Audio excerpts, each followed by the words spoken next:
I sincerely apologize to all the participants sitting here with us for the gap we had in the program, for the interruption in the program. We were fixing a technical issue that was happening. And now, with that beautiful power manifestation session, we are going to be moving on to the next session for the day. In this session, actually, we are all going to be cognizing very beautiful cognitions, one important initiation that Swamiji has revealed to all of us. This is a very beautiful initiation of the different Akshara Matrikas, the 56 Akshara Matrikas, these letters of Sanskrit, how they are mapped to our body, and what are all the cosmic revelations about these. So now, let us listen from Swamiji the powerful cognitions on these 56 Akshara Matrikas.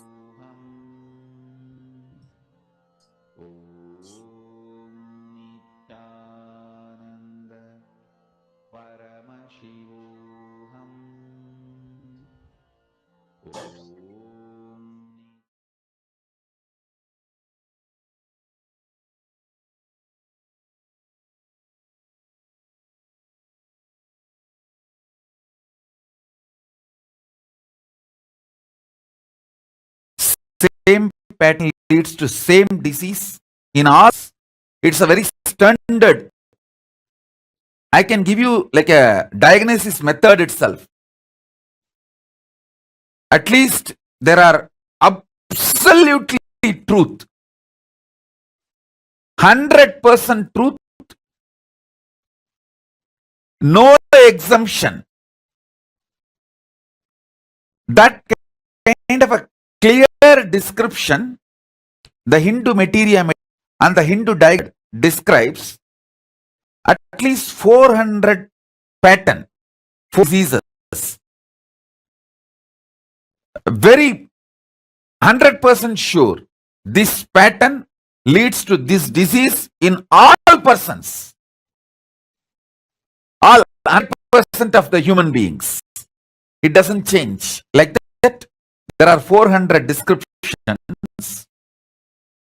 in Hindu diagnosis book is in Tamil and English, both translations. Major patterns, OCD, and the disease it leads to is same in all human beings. It's actually the DNA of Mars. It's called English, I don't know, they call it Pavaram. English coral, I think English it's called coral. The pure coral, CORAL. It is a DNA of Mangala Graha.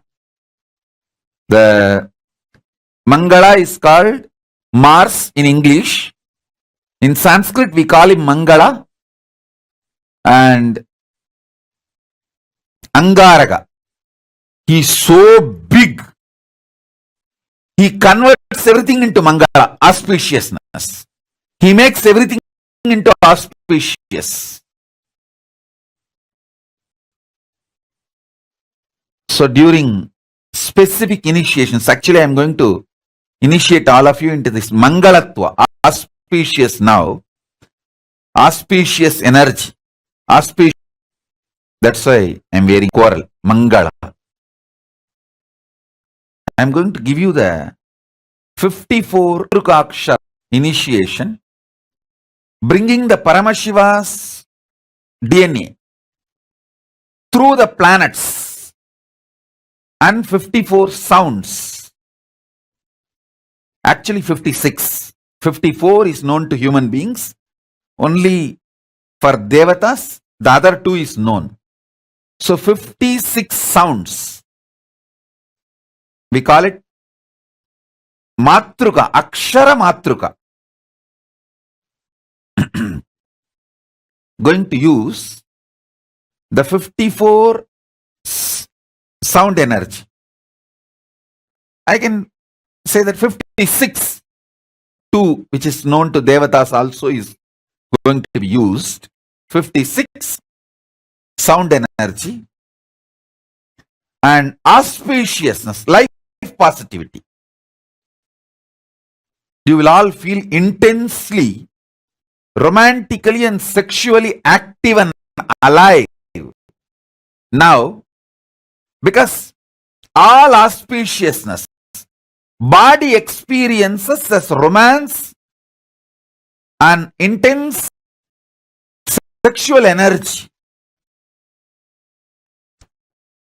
Who will feel that intense auspiciousness, initiation, whole life will feel very romantic and pleasant, and that bliss body, your bliss body will start manifesting. Many of you, when you are about to get the result of your hard work, you just break the whole thing. You know that 99% of the work, 2 days or 3 days, the 100th person, it's like you are going to sign the deal. It may be buying a house, or marriage, or some relationship, or some business success, or some relationship with your team, or even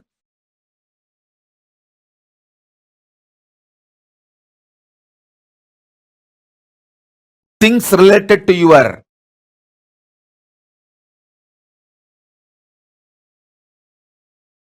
family or team or teamily, sometimes even your relationship with me.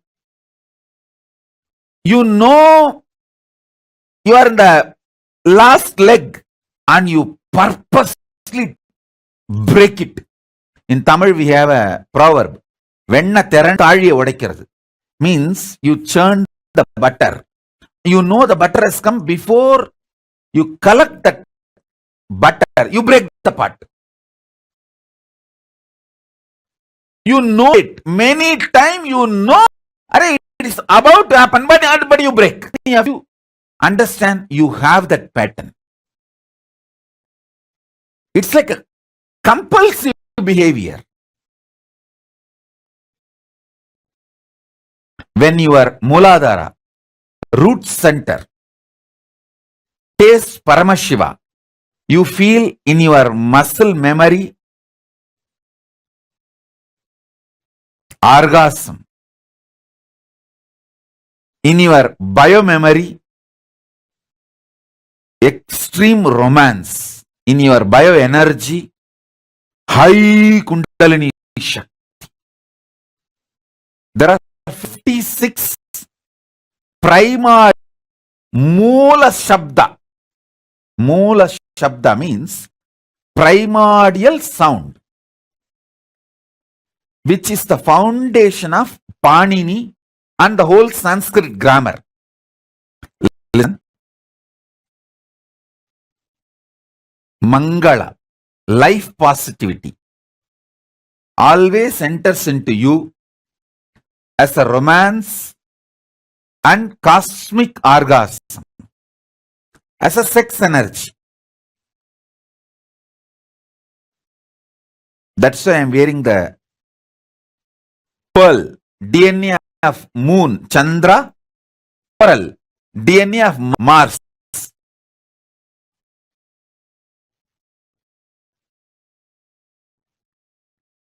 I'll bring Paramashiva's DNA through the planets, put it inside your Muladhara chakra. It will do so much auspiciousness. I tell you, first it will break that self-sabotaging pattern. How compulsive behavior of breaking your own life when things are exactly on 99th percent. You will do everything. That last is going to happen. To sign, and today you will break it knowingly. That self-sabotaging pattern gets removed when Mangala, the Mars energy, manifests in you. Mars energy manifests in you when Paramashiva's DNA is put in your root chakra, Muladhara chakra. Which planet does self-sabotaging? Rahu does it. Rahu is the reason for that. If you worship Rahu, you will bless and you will tell, okay, I will not do that for you. You enjoy Guru and Shukra.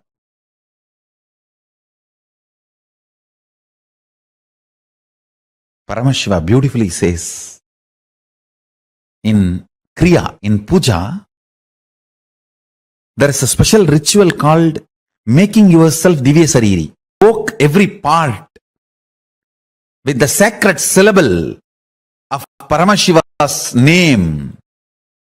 Paramashiva sits on the throne made out of 54 mantra. Not 52, 54. 52 akshara, one spelled but doesn't have a script. Another one can neither be spelled nor written. So totally 54 akshara.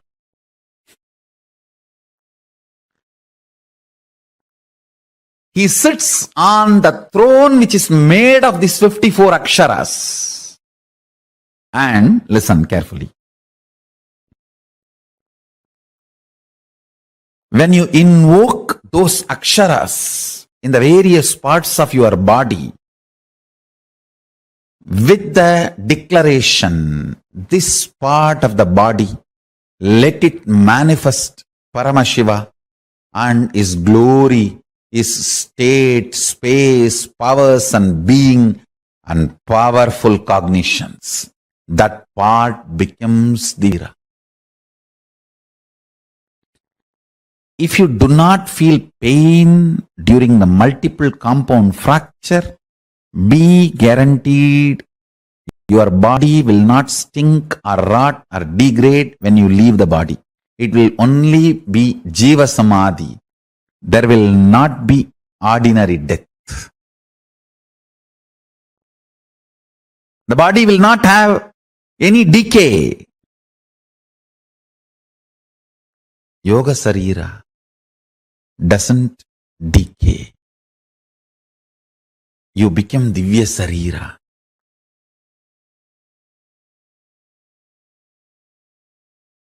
Let me introduce the science, this process, now which we are going to do.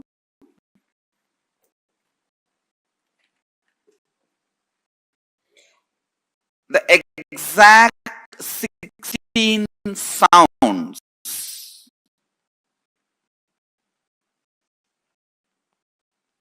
which awakens this same lines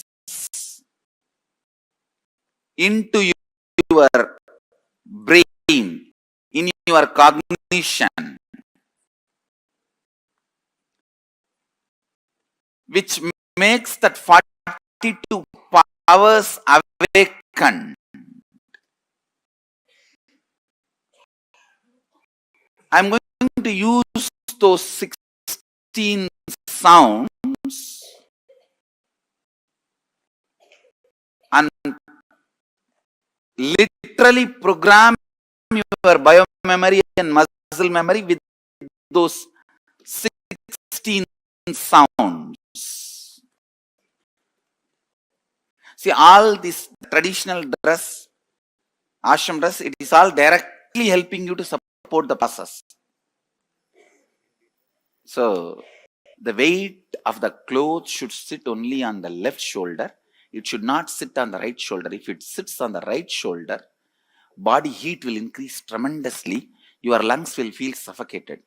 If it sits on the left shoulder, only then one feels suffocated. It will constantly keep itself cool. And especially that Vaishnavite structure of worshipping and all that is completely see, Vishnu, because he's in the Milky Ocean and everything related to Vishnu will be cool. So that's why Tulasi, not to catch cold. Shiva, the whole thing is cool, that the Kailasa, everything, but very high active heat. That's why Baal to cool it. Baal will cool. The whole thing is related to this.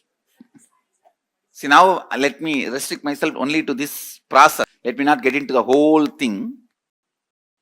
I am not expecting any cooperation from your mind. So you do not need to presume you need to be very silent, peaceful, meditating. You don't have to presume any of that. In any of that, I am making it very. I am not expecting any cooperation from your mind. I am only expecting cooperation from your body. Means sit holding the yantra, don't scratch yourself, don't hurt yourself, like that housekeeping kind of level. That level cooperation only I am expecting from you. Nothing more than that. If at all I expect any cooperation, it is a simple housekeeping level, which you can physically do, which you can do it using your body. Nothing else is required. So you do not have to have any stress. I free you from all psychological demand. No psychological demand.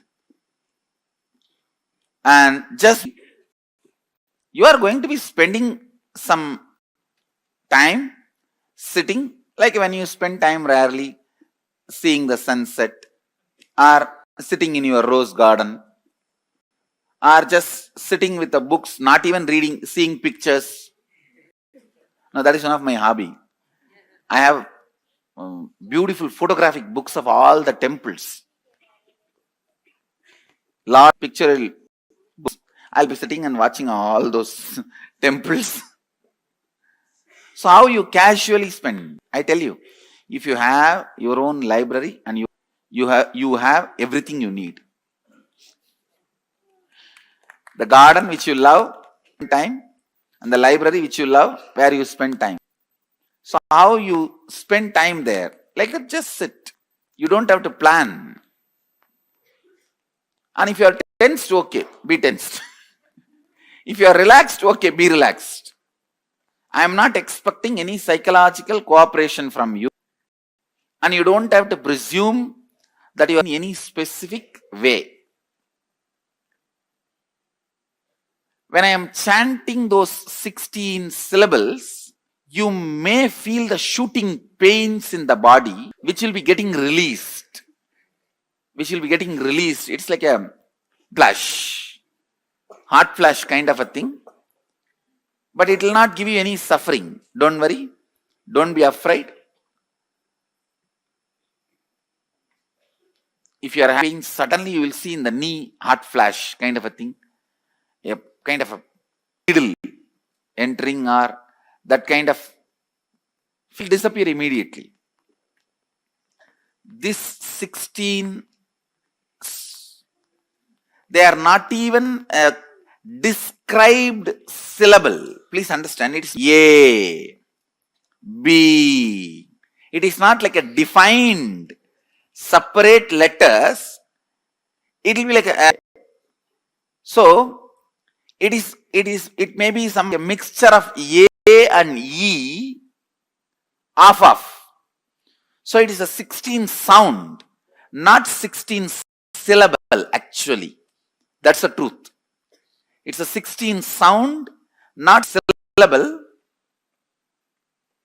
So those sounds I am going to use very intensely. Those 16 sounds form the basis of your cognition. Listen. Your cognition of love, joy, insecurity, bliss, fear, good, bad, right, wrong, all starts in your cognition. You see that all the things you cognize get triggered in your cognition with these 16 sounds. For example, anything you in your life, good, bad, world, large, small, anything, it has to get triggered in your cognition, in your inner space, it should get triggered. For example, the moment that I utter the sound, tiger, immediately some kind of a fear, mixed fear with insecurity, those, all that gets triggered the moment that form is triggered by this sound. So everything in your life gets triggered in your inner space only from this 16 sound. The mixture of this 16 sound is the source of all cognition in your life. All of you are able to understand what I am saying? So, I may be just cutting into many of your pains, pleasures, good, bad, right, wrong, into many of those things.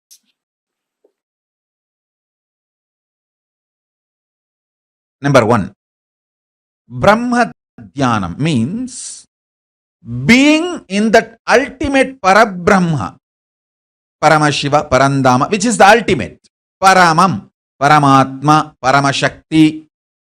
All these words you can use. That Paramam, ultimate. Being in that Paramam, that is called Brahma Dhyanam. Brahma Aksharam, the syllable which puts you in that space. Mahaksharam, Brahmaksharam. That Brahma Aksharam is this 3 dot. You can see in my own Guru's handwriting, Brahma Dhyanam, that word in Tamil it is written, and 3 dot. That 3 dot is the Brahma Akshara, ultimate mantra, which puts you in Samadhi immediately. And now I will give you precise cognition. This 3 dot means, understand, there is something in you which you don't know. It is there 24 hours. When you are waking state, when you are in dream state, when you are in deep sleep state, it is there. Even during deep sleep it is there. That is why after sleep when you come out you say, I slept so well. It is there. You don't need to remember it. You can't forget it. It is there. Which you don't need to remember, which you can't forget. And that only remembers everything. These 3 qualities put together, there is something in you. That is Arunachala. That is Paramatma. That is Paramashiva. That is Parabrahma. That is Parandama. That is Paramashakti. That is Paramaguru. And that is Paramatma. Listen. Listen to this three statement. These three only you need to remember. Which is there in me. Don't need to remember. First. Which I cannot forget even if I want. Third. That only remembers everything. Which all of us always. How many of you are able to understand? Of you it clicks. Yes? Yes. Raise your hand. It clicks with you. Raise your hand. This is exactly Aruna.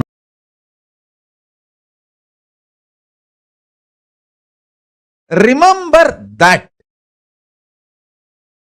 which cannot be remembered, cannot be forgotten. That only remembers everything. That is what is cognition. That is what is cognition. It is not faith. It is not belief. It is not idea. It just clicks. Sit and try to understand this. Yes, there is something in me. I don't need to remember. And I can't forget. And that only remembers me. Remembers everything. That is what is Arunachala. That is what is Paramatman. That is what is Parabrahman. That is what is Paramashiva. That is what is Purul. That is what is Paramashakti.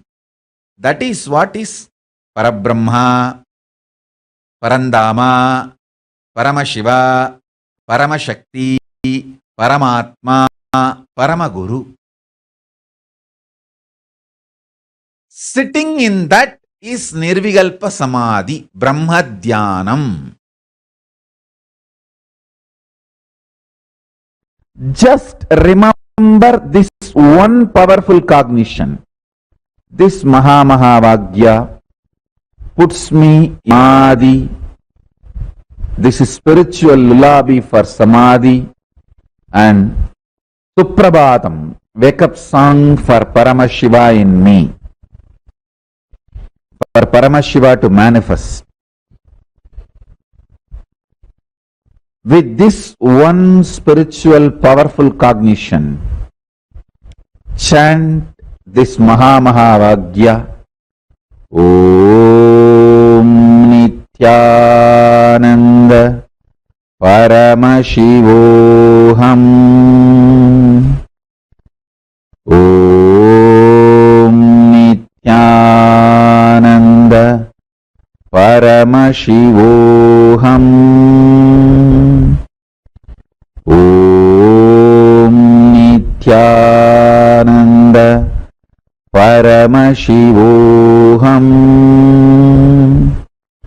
Om Nithyananda Paramashivoham. Om Nithyananda Paramashivoham.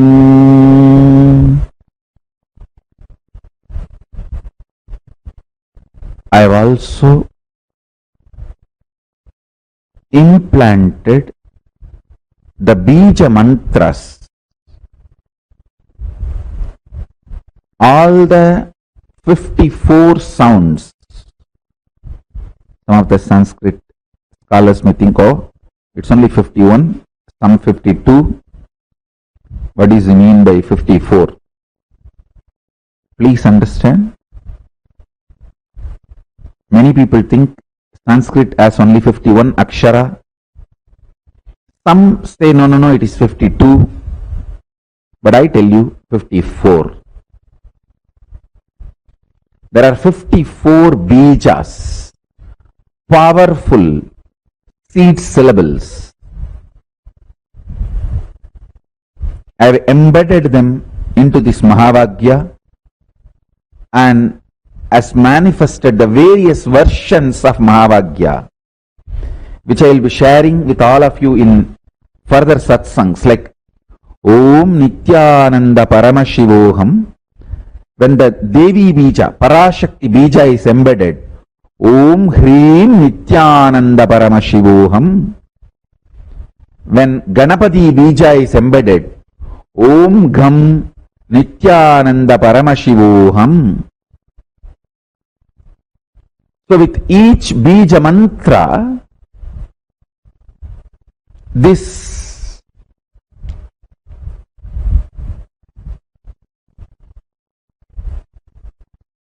Mahavagya can manifest various different powers intensely, immediately, just with the Mahapranava Om. It can manifest everything. With the specific bijas, it can manifest those specific manifestations immediately.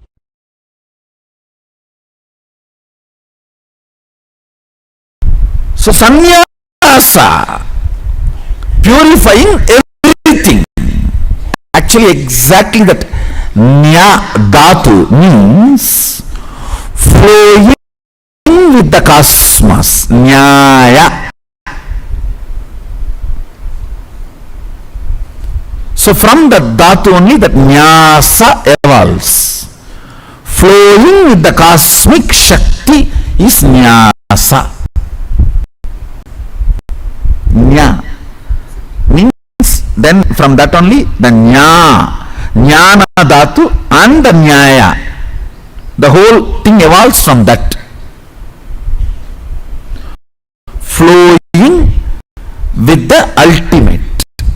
Now let me talk about this connection between integrity and sound. Matruka. See, the sounds you constantly create decides your existence. Deha means which you feel your astitva is deha. It is not that you always feel your existence in this deha. While you are in the dream, in which body you feel your existence, that is your deha. In my case, I always feel my existence in my divinity, that is Divya Deha. Divya Deha, constantly staying in this Deha, makes this as Divya Deha. So your existence is the words you use within you. Now, teaching you to use power words within you is integrity.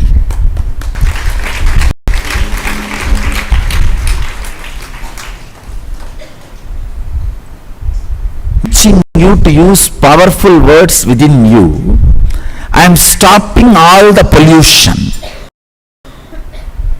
of Ganga. Installing these mantras into your body, I am just sending a heavy rain and flushing the whole Ganga of the past pollutions. Clear? Think with Agama software. Anything you think will go on becoming reality, because the Ashtakanma Shaktis will start manifesting in you. Actually, today I gave a thorough compilation. Start as Vedanti, grow as Shaivagami, conclude as Shaktagami.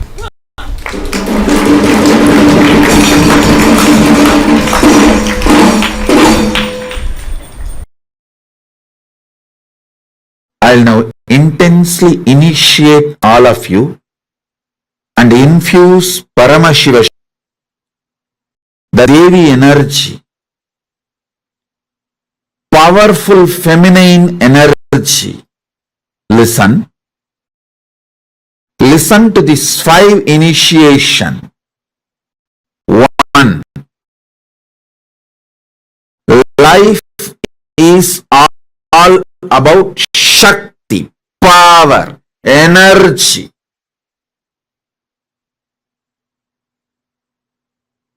Poor, mediocre, cheap, ignorant human beings think life is all about good and bad, right and wrong.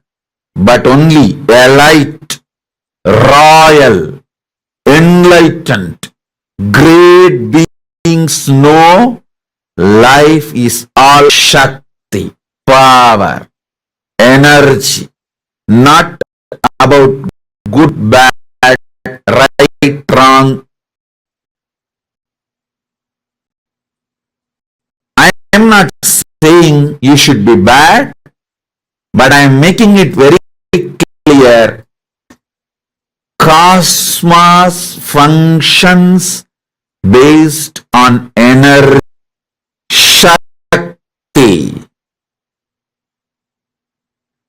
So if you want anything, it can be only from Shakti, power, energy. If you know how to receive and infuse that energy into your sankalpa, your vision, your desire, your want, your need, you manifest it.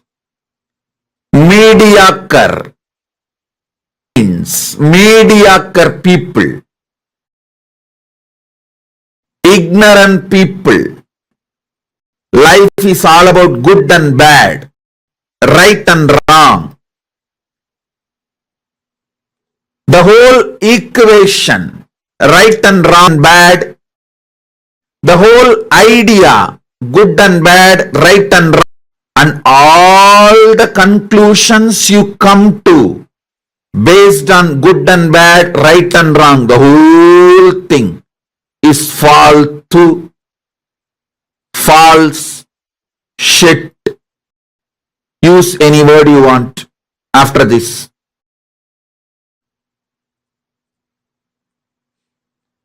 You can use all these words, faltu, false, feku, shit, whatever words you want. Very clear. Life is all about Shakti or no Shakti. Not good or bad. Neither you get something because you are good, lose something you are bad. What you want you achieve when you manifest Shakti. You lose when you don't manifest Shakti. And thus giving you the royal principle of cosmos, royal principle of life.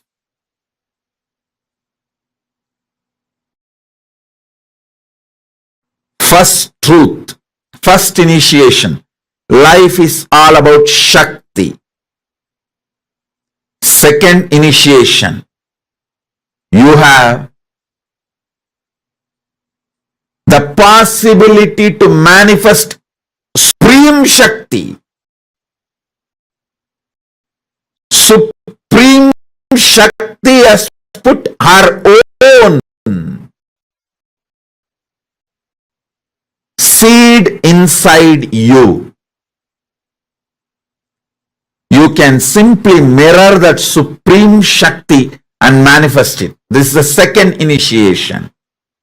Third,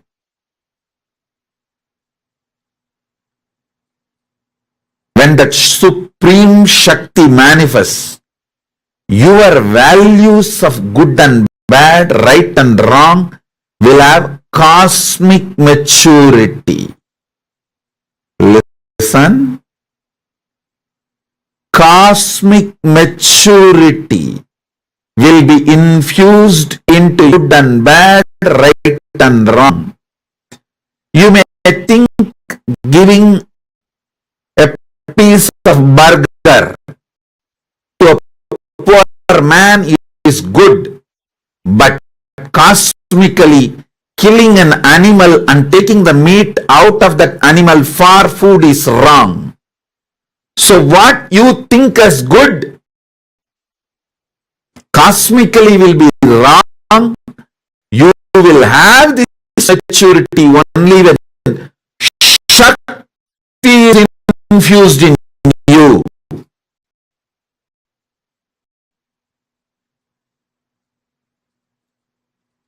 An animal whose system cannot digest vegan food, if he is like a lion, each of the animal is not sin. But the body which can digest vegan food, if you have that body and still you are killing some other animal for the flesh for you to eat, it's wrong. You may think giving a burger is a great good deed. No. Cosmically it is wrong. Your good and bad will have maturity only when Shakti is infused in your system. So understand, life is all about Shakti, energy, power, not about good, bad, right, wrong, as you understand. So when you infuse energy in you, you will have the matured, cosmically matured, good, bad, right, wrong, clarity, knowledge, buddhi, intelligence. Fourth initiation. This cosmic power, Shakti, is a mother from which you are flowering. So she is easily available the moment you ask her to manifest in you.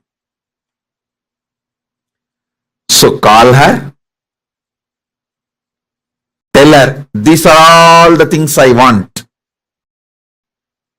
Please start manifesting you in me. That's all. This is the fourth initiation. Fifth, with the grace of Paramashiva Shakti. Now Paramashiva Shakti will be manifesting. Type whatever prayer you want to ask from Paramashiva. Whatever you want to talk to her, you can type as a direct message.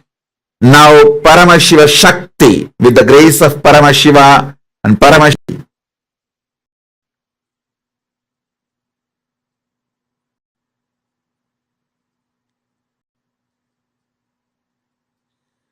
Paramashiva Shakti now. Om, Om, Om, Om, Om.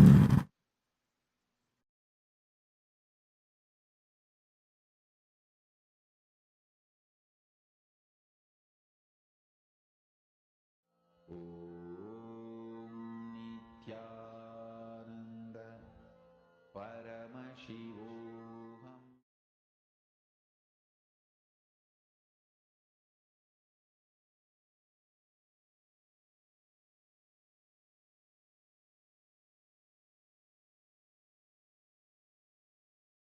Same pattern leads to same disease in all.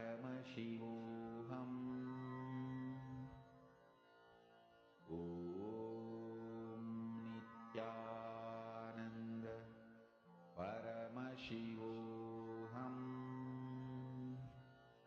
Om Nithyananda Paramashivoham. Om Nithyananda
Yes.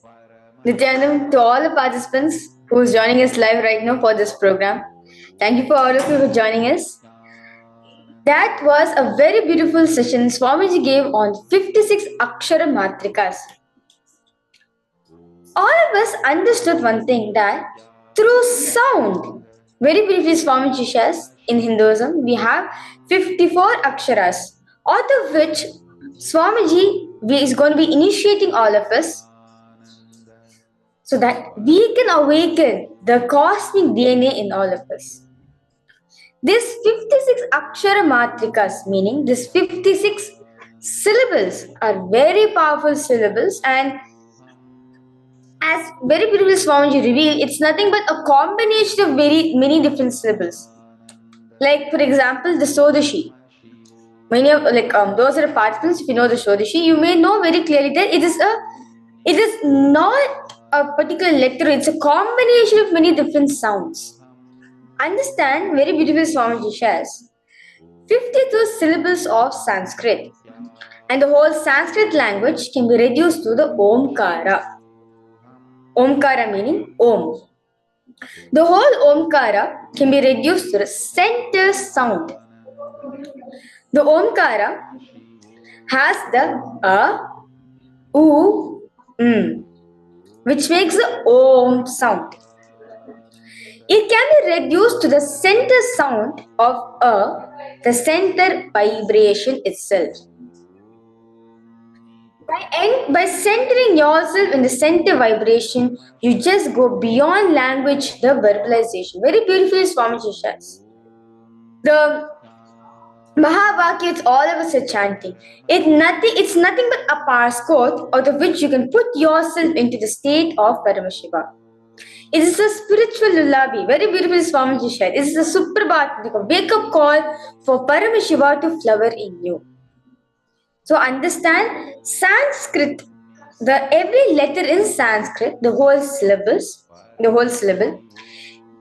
whole letters can be reduced to this Omkara, which is Om. And the Om sound, the Om mantra, the Pranava mantra, can be reduced to this one syllable alone, which is U.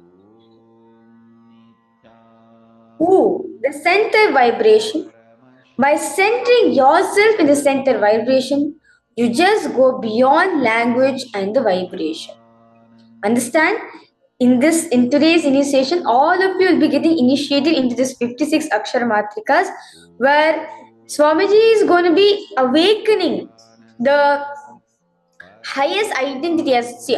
Throughout the whole day, all of you are learning about the 11 dimensions, the 11 genders, and how to demystify which gender we belong to. Understand this 56 Akshara Matrikas makes Swamiji is going to be awakening, using them to awaken the Paramashivatva which is there in all of us. Once the Paramashivatva is awakened in all of us, we do not need to fear which gender we are in. All we know that we are Paramashiva. We are beyond this gender. Just because we are carrying a female body, or just because I'm carrying a male body, does not mean I'm only limiting myself to this.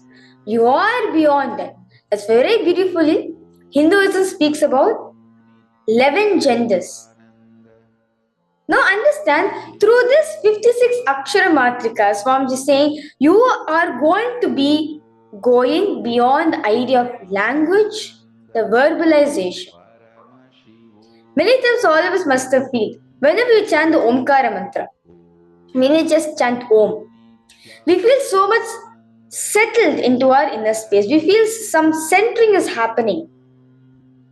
Same way, now just by using this oo sound alone, which is the center vibration, which is the center sound, you will see you can just go beyond any language and verbalization. I request all participants, if you have any doubts, any questions you have, please feel free to post in the chat section. Immediately I will answer all these questions.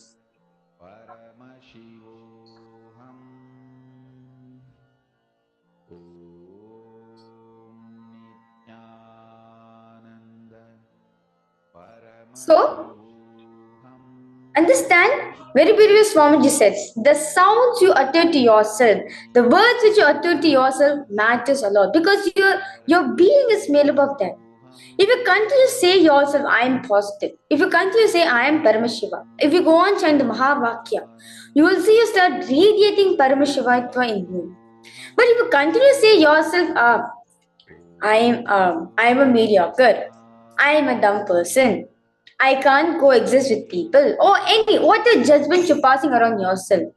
Understand, when you utter these words to yourself, you manifest those qualities within you. For example, if you become an actor, if you say yourself continuously, you'll become that. If you say yourself as Swamiji, you'll become Swamiji. So very beautifully, this 56 Akshara Matrikas are taken from the are used for invoking Devi Paramashiva Shakti. You can see Swamiji was initiated into the Shakti Sampradaya, the Devi worshipping tradition, by Sri Tiruch Mahaswamigal and blessed with this framed Devi Rajarajesh photograph, which is still with supreme part of Hinduism. Understand, these 56 Akshara Matrikas, just by reciting them, it invokes the motherliness, it invokes the feminine consciousness which is there in all of us. Understand one thing, just because you have a female body does not mean all of us are complete with it.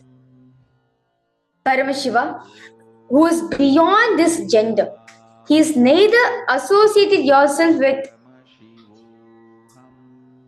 He's neither associated himself with a male body or a female body. He is beyond that. So, these 56 Akshara Matrikas are used to awaken the feminine consciousness in all of us, the Paramashiva Shakti energy in all of us. That's why Swamiji is also initiated into the Shakti Sampradaya and has given this Rajarajeshwari photograph, which is directly given by Tiruch Mahaswamigal to Swamiji. Now, request all participants, let us spend time with ourselves, experience life positivity, understand your ideas and thought currents, including anger, jealousy, violence, feeling not received enough, or you have gathered about physical pleasure and sex. Go on pending down. What all the thought currents, what all the ideas you have that you are not received enough for your being. You feel you're not enough with whatever you have.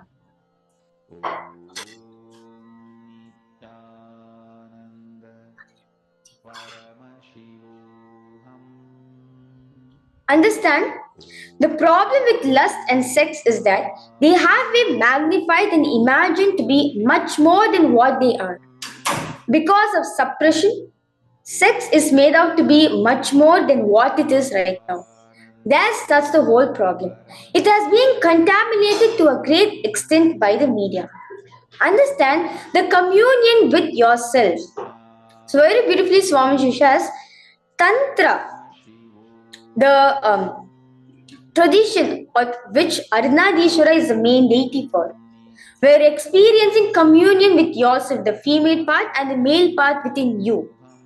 It is actually a very powerful thing. But due to some suppression which has been there, due to some suppression which you have about yourself, it has been made to what it is in the modern day right now. But understand, it is nothing but your communion yourself with your Paramashivatva within yourself. It is nothing but your communion with your female part, with your male part. That's it. So now, I request all participants to pen down all the ideas and thought currents which anything, anger, jealousy, violence, feeling not being received, anything, any ideas, any incompletions you have about physical body related to physical pleasures, I request all of you to pen down.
Understand, when you're going on putting these incompletion within yourself, when you're going on putting all the incompletion which you are associating yourself with, you're only suppressing your possibility. You're only suppressing yourself. By the end of the day, when you're suppressing, are you experiencing anything? No. The more and more suppression, the more and more we feel suppressed, the more and more we feel incompletion, the more and more that whole cycle starts. By suppression, you feel bad about life, and you suppress it again, and you feel bad about life. This whole cycle will continue again and again and again. But understand, suppression is not the problem. It's not the only solution out of which you can experience completion with yourself.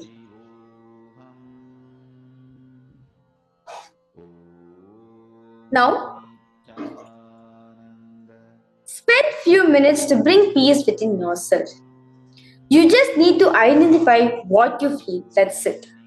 Very beautifully, Swamiji says, when you become aware of what you truly want, when you just bring peace within yourself, that's it. Everything will be solved. That's all. So, because all participants now, just for 1 minute, bring peace to yourself. Just declare completion. Become a witnesser to yourself.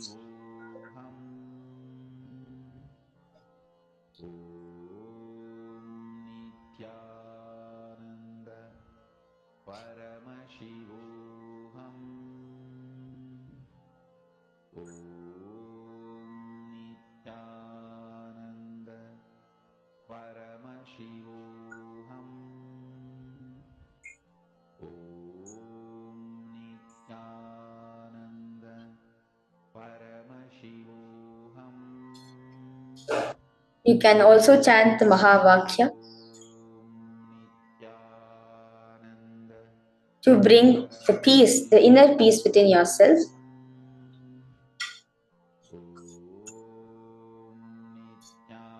Nithyananda Paramashivoham Om Nithyananda Paramashivoham Om Nithyananda Paramashivoham Om Nithyananda Paramashivoham Om Nithyananda Paramashivoham Om Nithyananda Paramashivoham Om Nithyananda Paramashivoham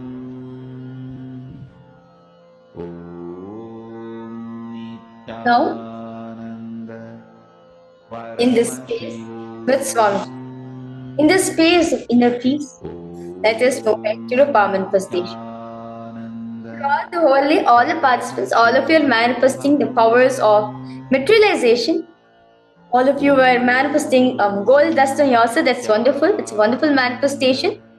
Will we continue to manifest the power of materialization? Because all participants do wash your hands completely, wipe your hands if you have like a sanitizer, if you have a Dettol, if you have a soap, wash your hand directly, or if you have a wet wipes or anything for you to easily wash your hands, I request all of you to wash your hands, or you can wipe your hands and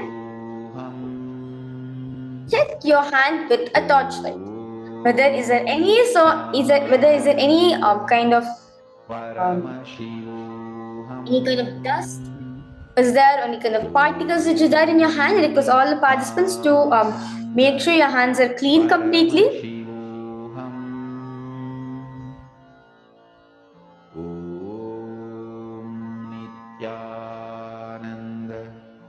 Paramashivoham Om Nithyananda Paramashivoham. And now, because all participants know, put your hands in the Samana Mudra, meaning where your hands are completely interlocked with each other. This is called Samana Mudra. It's a very beautiful mudra Swamiji gave for doing the manifesting the power of materialization. So because all participants now keep your hands in the Samana Mudra. Keep it locked. Let your hands intersect with each other and lock itself. The Samana Mudra. And now, in the same space of oneness with Swamiji, remember Swamiji in your third eye. Nithyananda Paramashivoham Om Nithyananda Paramashivoham Om Nithyananda Paramashivoham Om Nithyananda Now, I request all participants to start chanting Mahavakya intensely. You'll see Swamiji will just flow through. Just be in the oneness space with Swamiji. Bring inner peace to yourself. Be a witness of every single thoughts which is happening in you right now. Decide to have completion with it. And chant the Mahavakya continuously. Just be in oneness space with Swamiji. You will see something Swamiji will materialize for all of you.